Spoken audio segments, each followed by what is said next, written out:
Faltaron como 10 personas.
Perdón.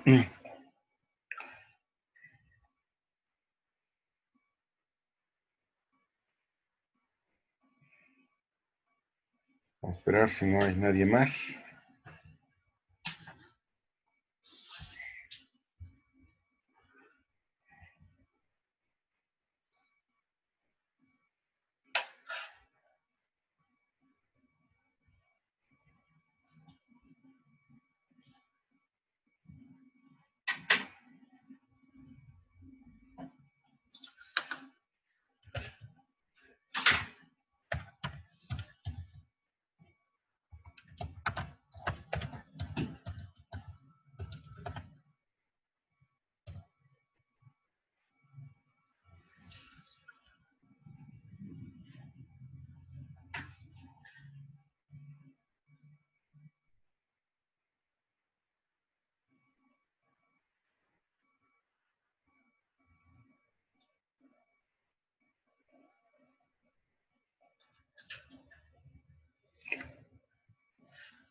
Antes de continuar, jóvenes, quiero que pasen asistencia. Hay una actividad que se va a abrir ahorita a las 9:10 en Blackboard, precisamente en entregables.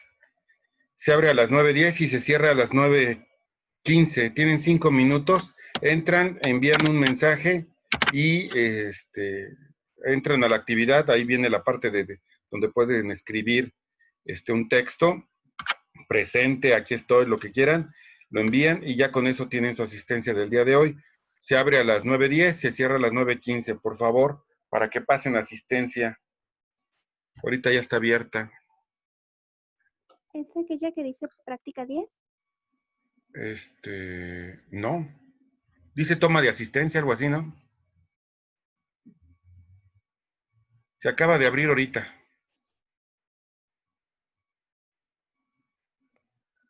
¿Es la que dice asistencia 30? Exactamente, del día 30.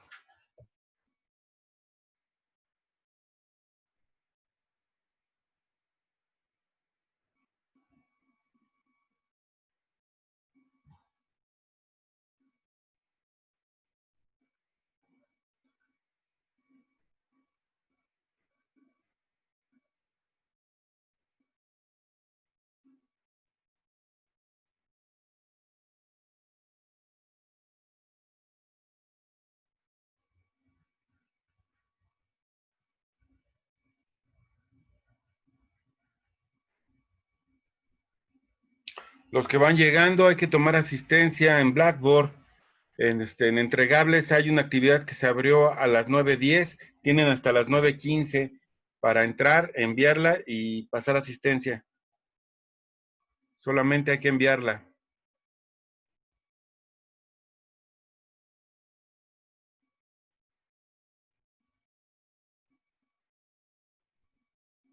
A los que van llegando hay que tomar asistencia en Blackboard, en entregables.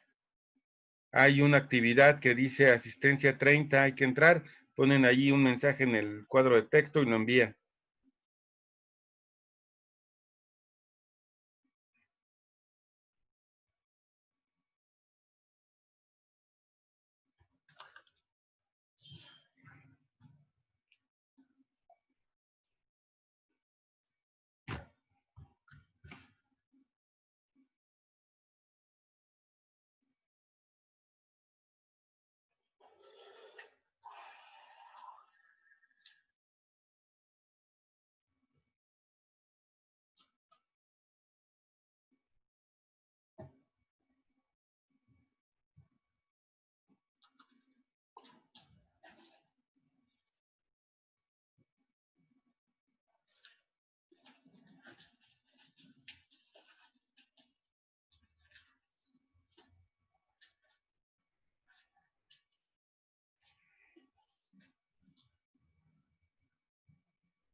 Todavía alcanzan. La actividad se cierra hasta las 9:15 para pasar asistencia en Blackboard. En entregables hay una actividad que se llama asistencia 30. Entran, ponen un mensaje y lo envían.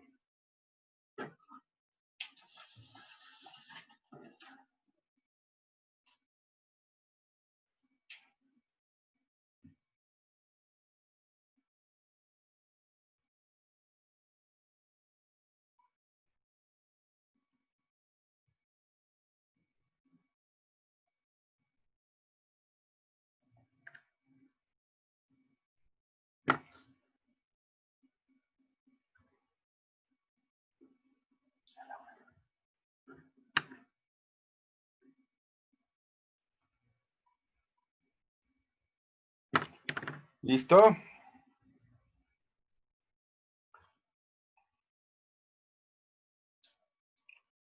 Bueno. Bueno, ya no paso por exactitud ni precisión.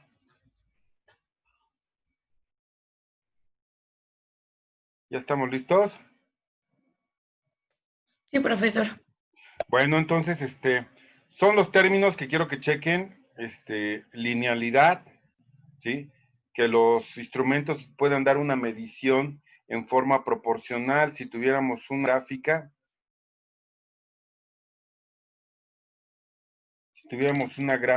de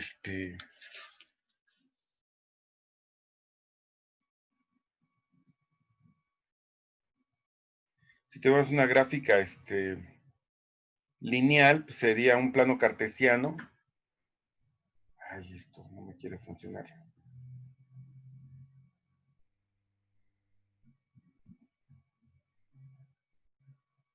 Ahí va, ahí va, ahí va.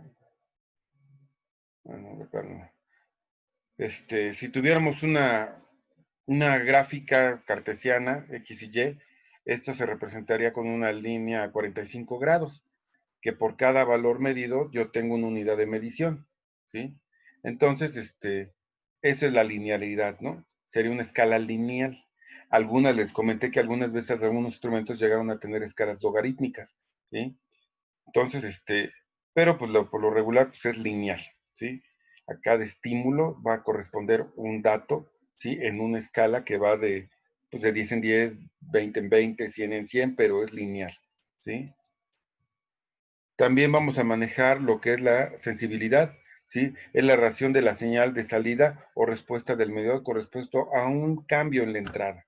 O sea, la relación que tiene de movimiento o respuesta con respecto a un cambio en la entrada de la señal, ¿sí? Y resolución es precisamente la rayita más pequeña que tiene o el dígito más pequeño que tiene mi instrumento de medición, ¿sí? Cambio más pequeño detectado en el valor medido que corresponde a la escala del medidor. En el caso segundo del osciloscopio, la resolución es de 0.2. Es la rayita más pequeña que tiene en las divisiones de la gratícula para poder hacer una medición. ¿Sí? Profe, ¿Sí? ¿le puede cambiar rápido la primera, la delineabilidad, Ahí está. a la otra? La anterior. Sí, a esa. Pues bueno, exactitud y presión, eso ya lo habíamos definido en la otra, ¿no? Ya. Gracias, profe. Linealidad, sensibilidad, resolución, gama y escala. No le voy a tomar mucha atención, ¿sí?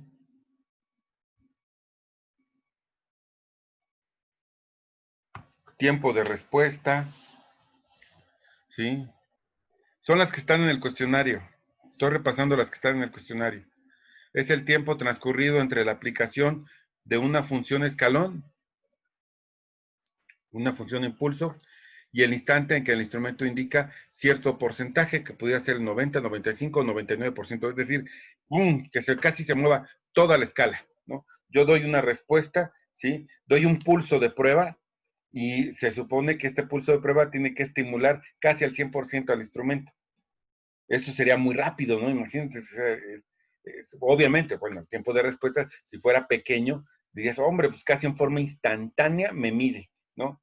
Seguramente ha tenido la experiencia con un multímetro que a veces que no se estabiliza, lo vimos en una práctica, ¿no? Que no se estabiliza, tiene un tiempo de respuesta lento, ¿sí? También esto aquí lo podíamos reflejar con el comentario que hicimos de los osciloscopios que se conectan a las PCs, ¿sí? O el del celular, que no tienen un tiempo de respuesta del 90, 95, ¿no? Son lentos, ¿sí?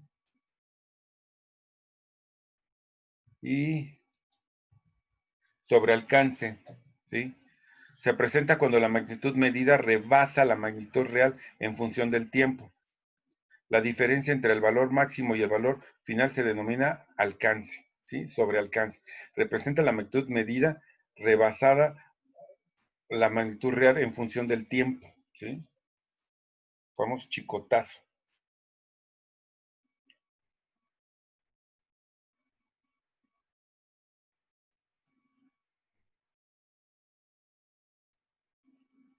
Sobrealcance. Y bueno, un poquito de bases teóricas. La idea Ohm que damos, ¿sí? Recuerden, yo siempre se me quedó grabado que es reina de Inglaterra igual a Victoria. Y pues ahí sacan despejan la variable que necesitan. Pero pues más que todo, vean la unión, la complicidad que siempre tienen estas tres variables en un circuito eléctrico, ¿sí? Que es el flujo de corriente restringido por esa resistencia, me da la diferencia de potencial. Y bueno, también platicamos de esto, agua, por si voy a poner algunos ejercicios, ¿sí? Sacar reducción de resistencias en serie, que es simplemente la suma del valor de las resistencias. Si yo tengo 2, tengo 3, tengo 4 resistencias en serie, sumo el valor de dichas resistencias y me va a dar el equivalente total, que es la suma de R1 más R2 más R3 más Rn en serie. En cambio, la reducción en paralelo, ¿sí? Quedamos que es el inverso de la suma de los inversos. Y puedo tener también n cantidad de resistencias, ¿sí? Suponiendo un ejemplo interesante, sería el que se genera con cuando uno instala altavoces, suponiendo en un restaurante para distribuir con diferentes altavoces el sonido en un restaurante. Resulta que los altavoces pudieran ser de 8 ohms y tengo yo un amplificador que dice mi carga máxima, así se dice, parece que lo voy a decir al revés, pero mi carga máxima es precisamente qué tanto puedo poner en corto la salida del amplificador. Es decir, mi carga máxima es qué valor mínimo de resistencias aguanta. Entonces, por lo regular, los altavoces son de 8 ohms y yo se lo conecto a un canal 8 ohms y el otro 8 ohms, ¿no? Hay algunos que su carga máxima es 4 ohms, por eso les digo que está como al revés, ¿sí? Entonces, es un error decir, ah, mira, pues entre más altavoces le pongas, pues va a sonar más. No, es la misma cantidad de energía, nada más que se va a repartir en esa cantidad de altavoces. Así es de que si tiene una carga máxima de 4 ohms, yo pudiera conectar dos altavoces conectados en paralelo para que me dieran 8 y 8, 4. Quedamos de que dos resistencias conectadas en paralelo me dan la mitad, ¿sí? Si son del mismo valor. Entonces, 8 y 8 me dan 4. Y esa, yo tendría dos altavoces. ¿Qué es lo que tengo que hacer? Distribuir esos altavoces para que cada uno reproduzca esa cantidad de potencia, ¿sí? Pero la potencia la pudiera tener en un solo altavoz de 4 ohms y no en dos conectados en paralelo. Pero hay otro efecto, les digo que pudiera ser así un tentativo de examen. Resulta de que los altavoces los voy a poner lejos del amplificador y necesito un cable para poderlos conectar lejos del amplificador. Y resulta que el cable, ¿sí?, va a tener cierta resistencia, va a funcionar como un altavoz que no suena, pero hace carga, ¿sí? Y por lo regular, yo conecto en paralelo el cable con los altavoces, ¿sí? También puedo hacer conexión de los altavoces en serie entre ellos. Entonces, podría hacer un circuito mixto entre serie y paralelo para determinar la carga total que tiene el amplificador. Y a lo mejor pudiera ser menor a 4 ohms, ¿sí? Entonces, bueno, pues hay que ahí tener presente ese pequeño detallito, ¿sí? Y quedamos, bueno, si es una reducción de dos resistencias, puedo utilizar una fórmula simplificada, que es la multiplicación de esas dos resistencias entre la suma de las mismas. Y quedamos que aquí había excepciones, no sé si la puse aquí, no la puse aquí. En esta fórmula, la primera es cuando las dos resistencias son del mismo valor, se reducen a la mitad de su valor. 10K con 10K en paralelo me da 5K, ¿sí? Y ya ni tengo que hacer el cálculo. Si son del mismo valor, ya sé que me va a dar la mitad, ¿sí? La otra, cuando una de las resistencias, ¿sí?, las conecto en paralelo, pero una de las resistencias es de un valor menor en comparación a la otra. Va a predominar el valor de la resistencia menor, ¿sí? Entonces, cuando yo hago mis cálculos, ya me doy una idea, pues es una de un K con 100K, el resultado va a ir a atender al valor de un K. Y cuando hago mis cálculos, lo compruebo y digo, bueno, sí se viene el cálculo porque tiende a un K, ¿sí? Código de resistencias, entonces quedamos en eso, tenemos primera franja, segunda franja y tercera franja. Cada color tiene asignado un número, ¿sí? Entonces, para determinarlo rápidamente, resulta que lo que hago es primero determinar de la primera franja, recuerden, la última franja, la cuarta franja en la tolerancia, y esa por lo regular voy a ver que es de un color dorado o plata, ¿sí? Y de ese la dejo del lado derecho, ¿sí? Para que incluso si van a utilizar la aplicación del celular, pues tomen la resistencia en forma adecuada y sepan en qué sentido leerla, ¿sí? Entonces, primera franja, determino el número de acuerdo al color y lo sustituyo tal cual. Segunda franja, de nuevo, determino el valor del número según el color, ¿sí? Y pongo el dígito. Tercera franja, ¿sí? Aquí viene por multiplicador. Puedo utilizar para la tercera franja de nuevo la codificación de colores con números y simplemente lo que voy a hacer es que al primero y segundo dígito que ya tengo le agrego ese número pero en ceros. Si es naranja le pondría 3 ceros, si es rojo le pondría 2 ceros, si es azul le pondría los 6 ceros, ¿sí? Y simplemente agrego, nada más verifico la tolerancia, ¿sí? Si es plata o dorado, ¿sí? Ok. Entonces, para que tengan pendiente de eso, ¿no? Ya lo estábamos platicando hace ratito de la campana de Gauss, ¿sí? La distribución normal, ¿sí?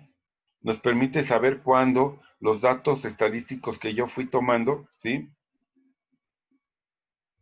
Son los más adecuados, ¿sí?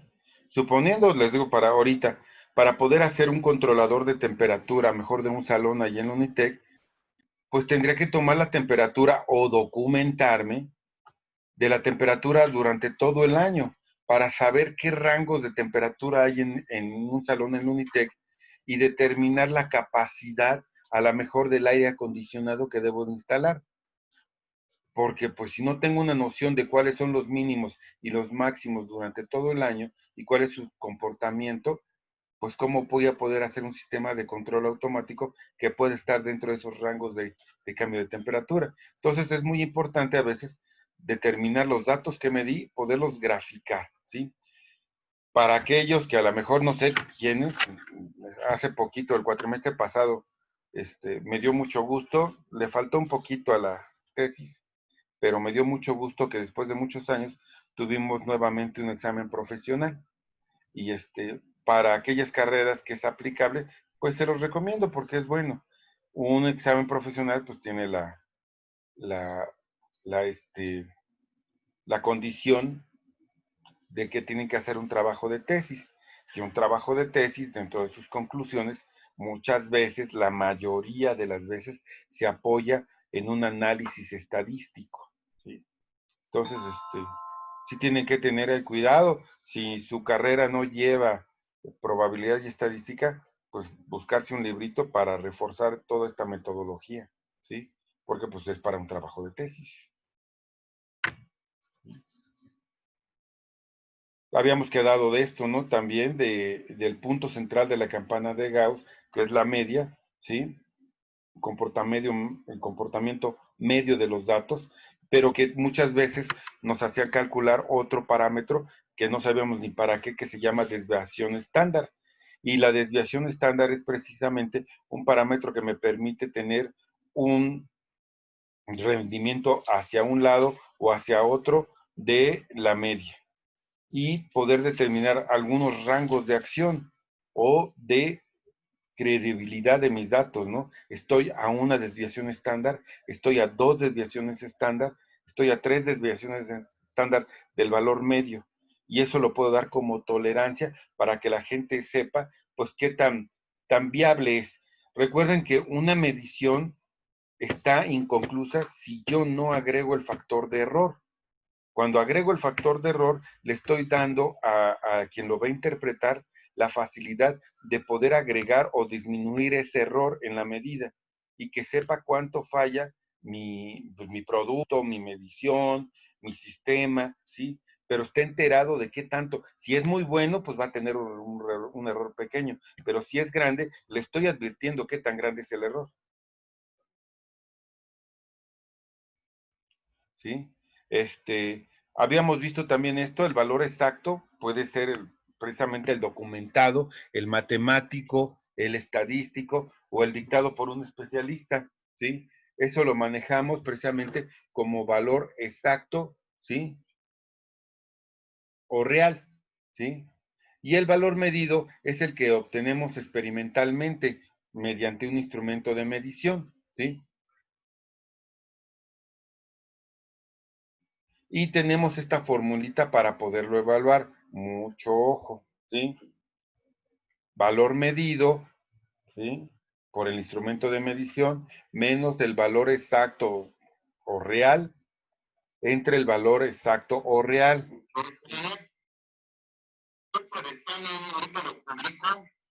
Permítanme tanto. Es el video de la... Permítanme tantito.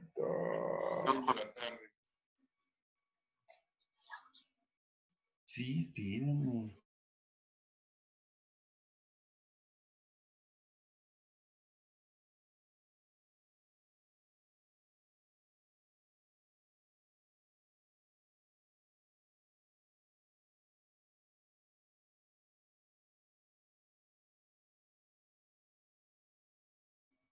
Ya.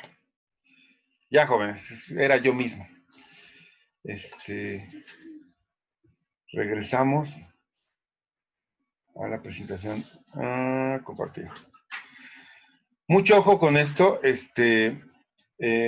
Puede ser que la parte superior de la fórmula, el valor medido menos el valor exacto, lo podamos poner en valor absoluto y nos va a dar el porcentaje de error, ¿sí? Pero si no lo ponemos en valor absoluto, nos va a dar un signo. Y el signo lo podemos interpretar para lo que le falta, ¿sí? Está midiendo de menos o está midiendo de más, ¿sí? Entonces hay que tener conciencia de cómo utilizar precisamente esta fórmula con valor absoluto o sin valor absoluto, porque de las dos maneras nos da una interpretación, ¿sí? Bueno, precisamente este era el cuestionario 2. Y mucho ojo, precisamente vean, esto quiero que lo utilicen como si fuera su guía, ¿sí? Estas preguntas, obviamente vamos a tener problemas relacionados con valores de resistencias para sacar su reducción en serie y en paralelo, ¿sí? O determinar, como está aquí abajo, primero, utilizando el código de las resistencias, obtener el valor de la resistencia y posteriormente poder sacar un porcentaje de error, teniendo como patrón el valor real. Recuerden, el valor real va a ser a lo mejor el otorgado por esas tres identidades, ¿no? Un especialista matemáticamente, que en matemáticamente pudiéramos incluir el código de resistencias, ¿sí? O en forma estadística, ¿sí? Que en el problema les haría la referencia de cualquiera de estos tres puntos para que ustedes identifiquen cuál es el valor real, ¿sí? Y después, obviamente, que viene de un proceso de medición, se obtendría el valor experimental para que pudieran calcular el porcentaje de error, que es en el caso de la pregunta 10 del cuestionario 2, ¿sí? Ok, bueno, permítanme.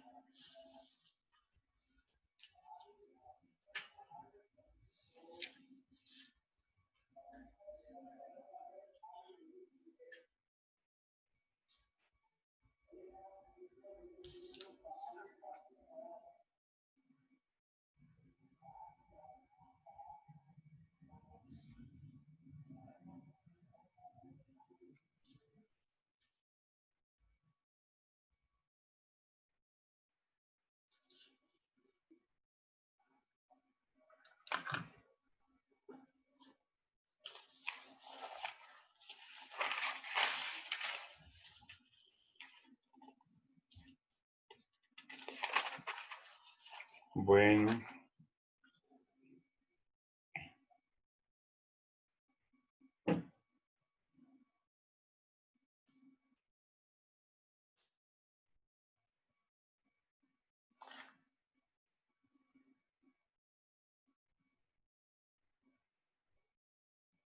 un tantito.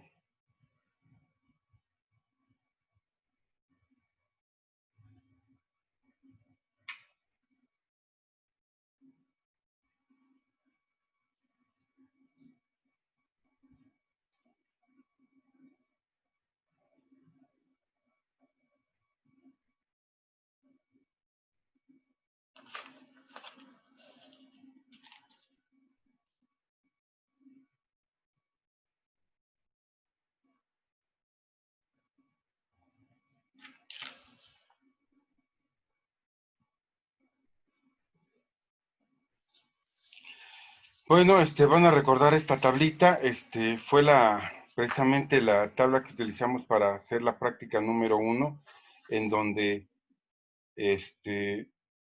checamos el valor, precisamente era utilizar el código de colores de las resistencias para obtener el valor real, ¿sí? Es algo parecido a lo de la última pregunta del cuestionario, entonces, pues tengan eso en mente, ¿no? que era, y está sencillito, ¿no? Sacar el código de colores de acuerdo a los colores que tiene la resistencia, poner el valor real de la resistencia, ¿sí? Hacíamos lo mismo con varias resistencias, ¿sí? Pero las medíamos, con un ómetro, sacábamos su promedio y su porcentaje de error, ¿sí? Y veíamos cómo se comportaba la precisión y la exactitud del instrumento de medición, en este caso, pues mi multímetro, ¿no? Quedamos que podíamos ya interpretar el porcentaje de error, de tolerancia de las resistencias que nos venden en forma comercial, ¿sí? Aquí nada más lo puse rapidito esto porque en realidad no trae mucho, pero que la importante es la número 5, ¿eh? La importante es la número 5, describe el proceso de medición de esta práctica, ¿no? ¿Cómo nos documentamos? Utilizando el código de colores de las resistencias, ¿sí?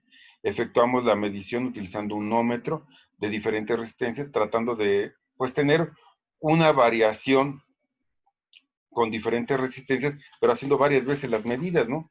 Para tener esa reproductibilidad del instrumento de medición y ver qué tan preciso pudiera ser. Y con la exactitud la checábamos, pues qué tan cercano era el valor real al experimental con el porcentaje de error. Así es de que precisamente la columnita del porcentaje de error era donde checábamos exactitud y qué tan viable era de que repitiera la medida, a pesar que eran resistencias diferentes, ¿sí? Entonces, esa era la idea de este cuestionario. Vámonos al otro rapidito, nos queda un poco de tiempo. Cuestionario 4. Dice, ¿cómo se conecta un amperímetro a un circuito para medir? Quedamos que para poder medir con un amperímetro, lo que estamos midiendo es corriente. Así es, y que tenemos que abrir el circuito. Ese circuito se tiene que abrir, ¿sí? E introducir el instrumento de medición como parte del circuito y se cierra, ¿sí? Por lo tanto, al ser parte el instrumento de medición del circuito, ¿qué característica debe de tener para que no lo afecte? ¿Sí? Quedamos que la resistencia interna del amperímetro para ese tipo de ocasiones, pues es como si no le conectara nada, como si fuera un cable. Entonces, idealmente era 0, ¿sí? Pero prácticamente tiene que ser de un valor muy pequeño. En cambio, para un voltmetro se intenta determinar la diferencia de voltaje entre un punto y otro. Por lo tanto, el instrumento se conecta en paralelo. Y aquí la regla es de que en forma ideal la resistencia del voltmetro tenía que ser de un valor infinito para que fuera muy, muy, muy grande, porque estaría formando una conexión en paralelo de la resistencia del voltmetro con la resistencia o la impedancia del circuito que quiero medir. Si la resistencia es por lo menos 100 veces mayor, la resistencia interna del voltmetro es 100 veces mayor, ¿sí?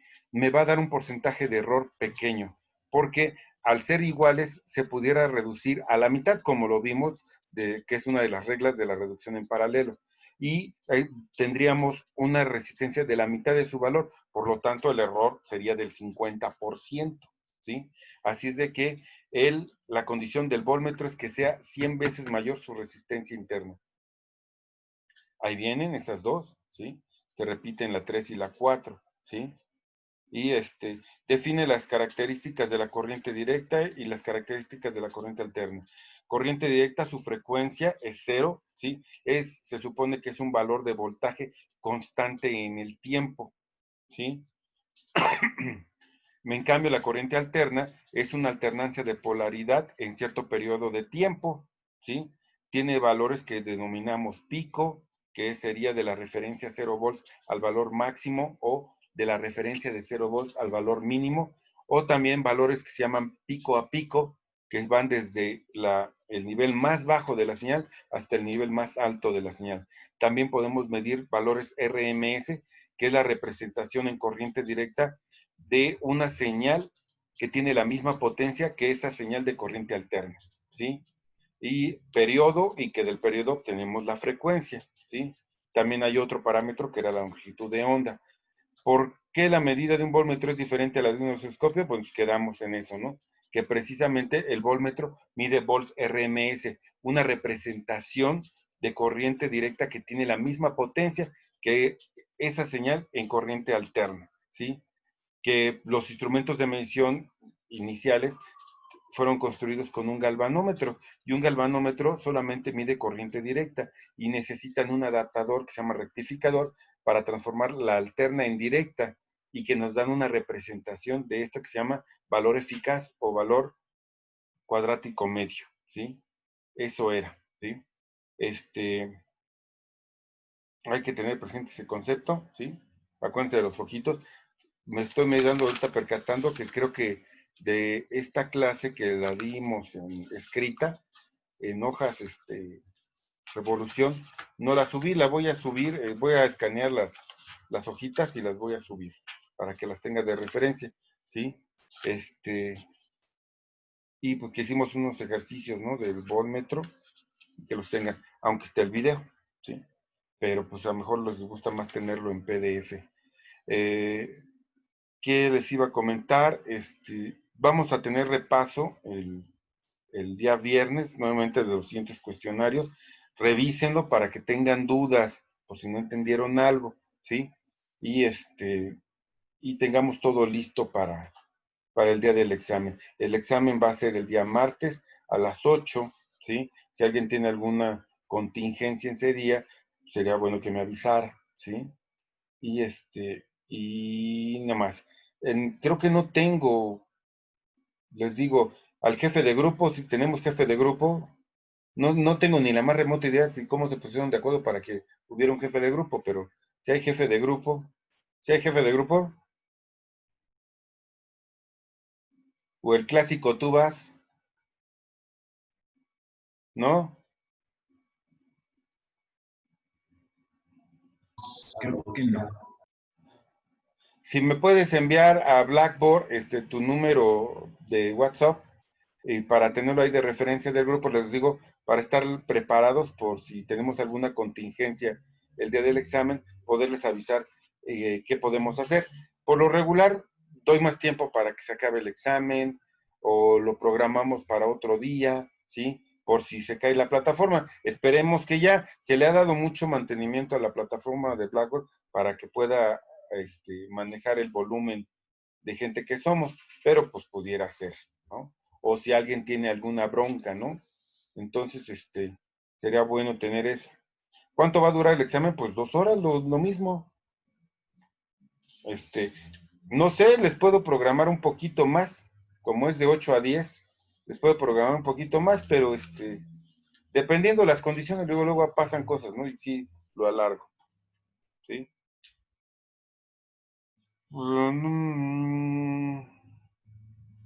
Bueno, sí, ya pasé lista. Exactamente, ya pasé lista. Bueno, jóvenes, nos estamos viendo, ¿sí? Vienen preguntas de los cuestionarios, por eso hay que checarlos para hacer un repaso, pero el examen lo saco de los cuestionarios. ¿Sí? ¿Sale? Pues nos estamos viendo, chavos. Muchas gracias. Hay cualquier cosita, envíenme un mensaje a Blackboard. Ahí estamos pendientes. Entonces, pues buenas noches, pásela bien y nos